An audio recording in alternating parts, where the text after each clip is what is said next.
Commission on Audit, mahina na, sabit pa sa korupsyon.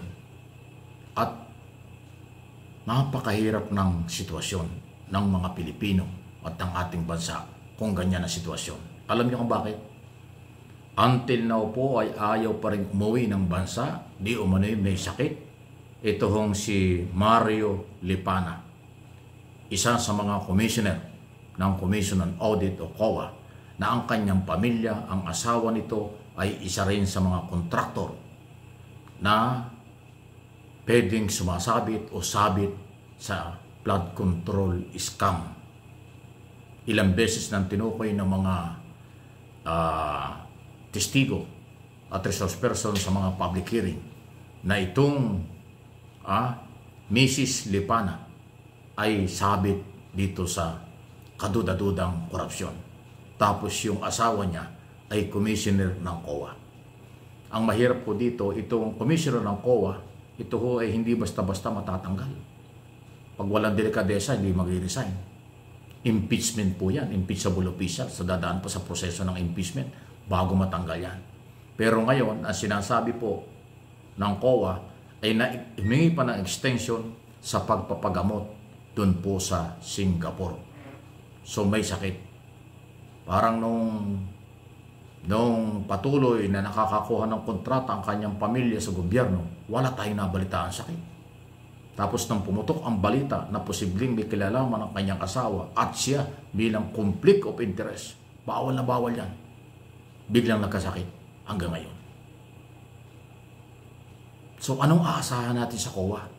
Kung yung mismong opisyal ng COA ay hindi lang pinagdududahan, mayroong business interest sa mga kontrata ng gobyerno. Paano i-audit? Paano babantayan ng COA ang pera ng bayan kung yung kanyang pamilya ay kasali sa mga kontrata? Napakatindi po niyan, masyadong garapal, only in the Philippines. Conflict of interest yan, maliwanag pa sa sikat ng araw, kahit anong araw at kahit saan kayo nandoon.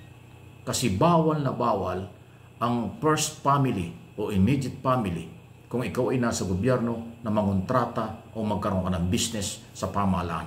Conflict of interest ang tawag doon. Pero ito, asawa mismo ni Commissioner Mario Lipana, si Mrs. Lipana, ang kontraktor. So kaya nga sabi ko wala na tayong aasahan sa COA. Sabit pa. Base sa mga testimonya ng mga nagsalita. At nasa record din ng Department of Public Works and Highway na talagang kontraktor ang pamilya ni Commissioner Lipana. Ay, anong gagawin natin dito? O sabihin natin, kulang sila ng power. Kulang na sila ng power, kulang pa sa tapang, kulang pa sa lakas ng loob, tapos involved pa sa kontrata. So, conflict of interest. Ano ang asahan natin? Zero. Sa tingin ninyo, magagawa ng COA bantayan ang pera ng mamamayan 24/7 kung kinakailangan? Sa national government, nandiyan pa rin yung local. Trabaho ng COA, yung pagbantay ng budget ng local and national government, kasama na po yung mga government-owned and controlled corporation. Yan ang trabaho ng Commission on Audit. Sa lahat ng transaksyon, basta pera ng bayan, sila magbabantay. Tama ba ang bayarin? Tama ba ang ibinayad? Tama bang bayaran ang mga dapat bayaran? Dadaan sa kanila, i-audit nila. Ngayon kung hindi auditor ang trabaho, hindi nag-audit, puro commission lang, ayari tayo. Saan pupulutin ang ating bansa? Kung walang tapang, tapos nasasangkot pa sa katiwalian, ang dapat tagapagbantay ng pera ng mamamayan.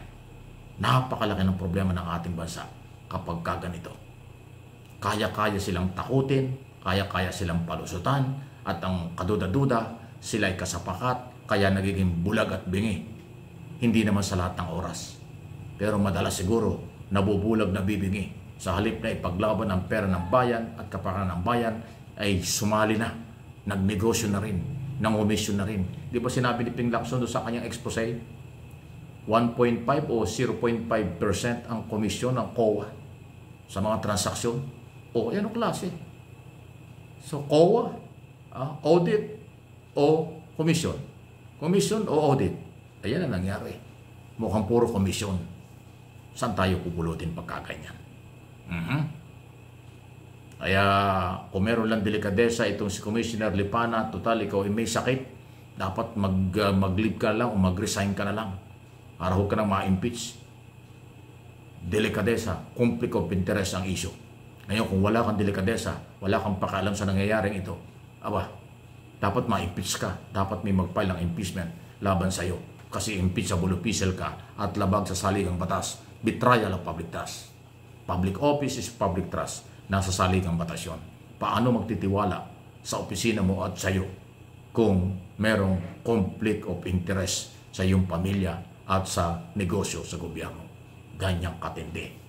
Okay? Pero ganun pa man, iniintay pa rin natin ang malinaw na paliwanag ni Commissioner Lipana sa taong bayan kung paano niya sagutin ito. Kaya lang ang labas ang laging balita ngayon, nagpapagamot, nagpa-extend pa ng bakasyon doon sa Singapore. Wow! Makapapailing ka na lang. Samantala, mag-asawang Diskaya pa rin na naayon ng makipagtulungan sa pamahalaan, mas mapapabilis ang pagkumpiska sa kanilang ari-arian. Alam mo, itong si Diskaya family, hindi mo rin masisi kung bakit nagkaganito. Umasa at pinaasa ito siguro ng mga Duterte senador Kasi kung yung mga ulita, pinipilit ni Marcoleta na ito yung maging state witness or witness protection program.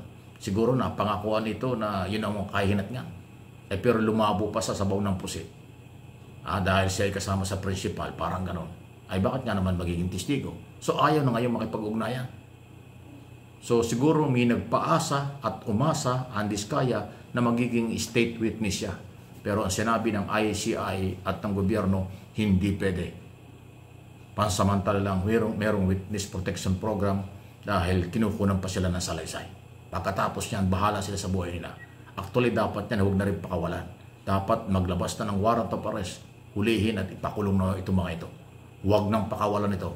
Yung mga district engineer, Alcantara, Hernandez, Mendoza at iba pang kasamahan niya. At saka maging si Undersecretary Bernardo, lahat na yan. Dapat huwag nang pakawalan. Dahil pag nakawala yung mga yan, magtatago, mahirapang hanapin yan. Baka magsipag-abroad yung mga yan kahit na nandun sa lookout bulletin ng immigration, madali pa rin lusutan yan. Napakadali makalusot yan. So, sa tingin ko po, umasa, pinaasa si Diskaya na magiging witness. Pero hindi nangyari, kaya ayaw na makipag-ugnayan. Pero para sa iyong kaalaman, mga Diskaya, ang hindi mo pakikipag-ugnayan, lalo mo dinadala sa hukay ang iyong paa. Kasi siguradong kalabuso ka na. Wala kang kakampi dyan. Kung sino ang nagpaasa sa iyo, sino ang nangako sa iyo, at kung ano ang inyong matatabang usapan, yun ang usigin mo. Huwag ang gobyerno. Huwag kami. Huwag ang nagmamahal sa bayan at may-ari ng perang nalustay o ninakaw.